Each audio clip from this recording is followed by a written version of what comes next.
কে?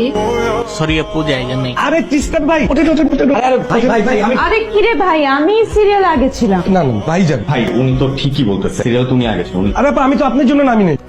আরে ভাই আপনি জানতো আমি পরে লিখতে আসবো। এই মামা যাবা? ভাইজান আসেন। আমি না আগে রাখলাম, আপনি ওনাকে কেন দিতেছেন? আমি যাকে নিতে আসছি তাকে বলবো না তো কাকে বলবো? ফাইজলামি নাকি? এখন আপনি যেটা মনে করেন। তুমি ওনাকে নিয়ে যাও, আমি হেঁটে চলে যাবো। সত্যি বলতেছেন? আরে হ্যাঁ, তুমি ওনাকে নিয়ে যাও। তাহলে আপা আসেন। আর না, আপনি ওনাকেই নিয়ে যান, আমার আর যাওয়া লাগবে না। না না না না, আপনি যান, আমি একা একা চলে যাবো। আপনি যান। ও ভাইজান কি উঠবে নাকি? আপনি বিপদে পড়েছেন, ভাইজান সেটা বুঝতে পেরেছে। আপনার বিপদ উদ্ধার না হওয়া পর্যন্ত ভাই যেটা বলিছে, ভাই সিদ্ধান্ত অটুট। আসসালামু আলাইকুম। 2 দিন ধরে কিছু খাই না, ওটা কোনো টাকা নাই, যদি খাবার কিনে নিতেন ভাইজান। এই তুমি যাও তো, যাও। আকাশ দাঁড়াও। ভাইজান আপনি কি করলেন? ওই শালা তো ভাত খাবি না, শালা তো নিশা করবি। এত হিসাব করে জীবন চলে? আল্লাহর দুনিয়াতে কাউকে সাহায্য করতে পারাটাও একটা রহম।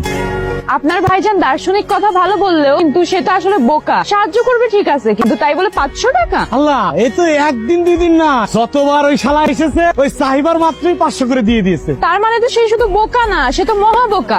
আমি অবশ্য তাই ভেবেছিলাম।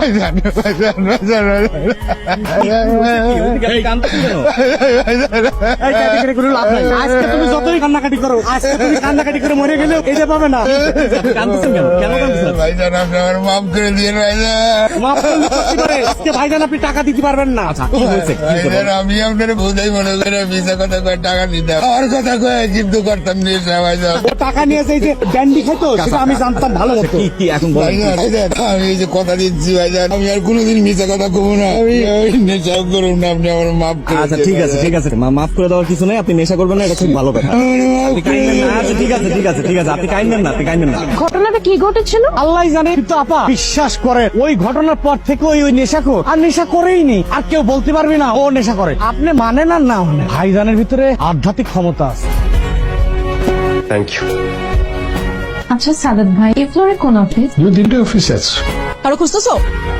রাশিকা আপা কাহিনী দেখছো? মানে তৃষ্ণান আসার সাথে সাথে কাস্টারের বাটি নিয়ে একেবারে বেন জনসন হয়ে গেল।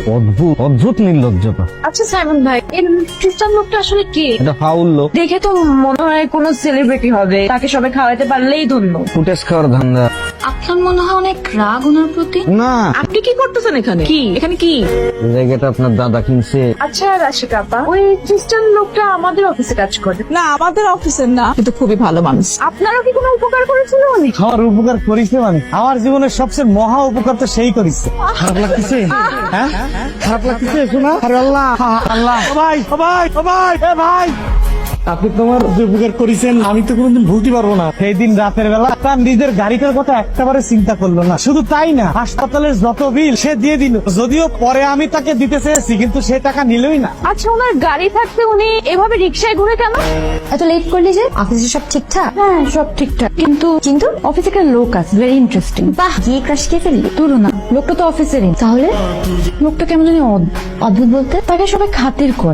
কেনটাই তো বের করতে পারতেছে। তুই কি প্রেমে টেমে পড়ছিস নি? আরে না, সালমান ভাই, বলো কিসে তার সাথে আমার গোপন আলাপ। গোপন রাশিকা আপাকে আসছে এখন? ঘুষিটা বেগম আসেনি। বলো বলো বলো। এই যে খ্রিস্টান আছে না, ওর সাথে আপনার তো সমস্যা আছে না?